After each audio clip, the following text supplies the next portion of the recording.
So let's try and get some answers now. Joining us is the Shadow Home Affairs Minister, James Paterson. Good to see you, James. So just confirming, this Good morning, fuel Pete. excise will be halved. That's right. We will halve fuel excise. It'll be a first item of business for the government on the first day that the Parliament sits after the election, if we're successful. And it will mean for a family with one car who fills up once a week, about $14 relief every single week, or about $700 over a year. For a two-car family, that could be $28 a week or up to $1,500 per year. It's real relief right away, not fake relief in 15 months' time with 70 cents a day tax cuts. So just on that point that Mark Butler just mentioned there, yours is temporary relief as opposed to a permanent change that Labor is promising. Angus Taylor just referred to this, but just elaborate on Taylor's point. You believe that the economic conditions will be better after 12 months? Well, we plan to get inflation under control. Apparently the government doesn't, but we believe that we can get inflation back under control by going back to basics with proper economic management and prudent budget management. And we will get inflation down so that costs and prices stop rising. And that's why this is temporary targeted relief, but relief which will start straight away. We're not going to wait 15 months because Australians need it now. They're struggling right now. And if you're a family living in the suburbs, driving to work, driving the kids to school, running errands, if you've got one car, this is going to be a big difference to you. If you've got two, it's going to be even more significant, far more relief, far sooner than what Labor is promising you. Problem's going to be inflation though, James. Economists, and one of them just pointed out on this program that yes, it'll be a great saving, but it means that that saving goes to discretionary spending, which is inflationary. Well, I don't agree on a couple of levels, but even if we did accept that, well, then the same would apply to the government's tax cuts as well. But the difference with petrol is that petrol is a key input in the basket of goods for inflation.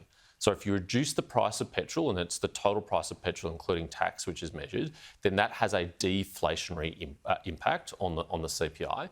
But secondly, petrol and diesel are significant business costs. They're inputs into businesses when we're getting food and other products around the country in trucks. And if you reduce the cost of business, you're also having a downward effect on inflation. So we don't accept that proposition at all.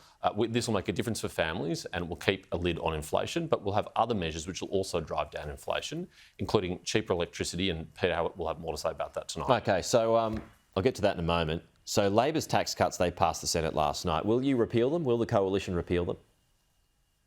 Look, I'll leave it to our economic spokesman to make statements about that in due course. But we are offering the Australian people a choice at the next election. If they re-elect Anthony Albanese and the Labor Party for another 3 years, they can expect fake relief in 15 months' time of 70 cents a day, not when people need it and not in the amount that they need it. Okay, so or if they elect Peter Dutton and the coalition, they'll get real relief straight away. From day one, it'll be our priority to get this fuel excise reduction through. That'll make a real difference to family budgets from day one. So will the coalition be offering any tax cuts? Are you going there? Pete, you won't be surprised I'm not going to announce that on your program today. Okay. We will have more to say about all of our economic policies and our economic plan. I mean, it would be expensive if you did both, right? Well, I was just going to say, some of that we outlined in Peter's budget reply tonight, and other significant economic policies will be outlined in the weeks ahead. We're not very far away from the Prime Minister pulling the starter's gun here, firing the starter's gun, and we've got a really positive plan to get our country back on track, to get inflation under control, to give people the real relief they need right away, not waiting for 15 months. Okay, if you don't touch tax cuts though, does that make Labor the party of lower taxes? If you stop the average man or woman in the street, no one would tell you that the Labor Party is the party of lower taxes. It is in their DNA to take more of the hard-earned money that they take home and to keep it for themselves. But by now having this policy, they are, aren't they? Actually, what the evidence shows, Pete, is that tax is up on this government's watch. Australians are paying record levels of tax on this government's watch. Income tax is up by about 22% prior to this budget. That's a massive increase for Australians, and it come at a time when their cost of living has been absolutely smashed, when their standard of living has been absolutely smashed. They're down by about 8% in living standards on this government's watch. The tax is up, living standards are down, and that is the misery that this government has wreaked. And don't expect it to be any different if they're re-elected. God forbid if they're re-elected in a minority-hung parliament with the Teals and the Greens.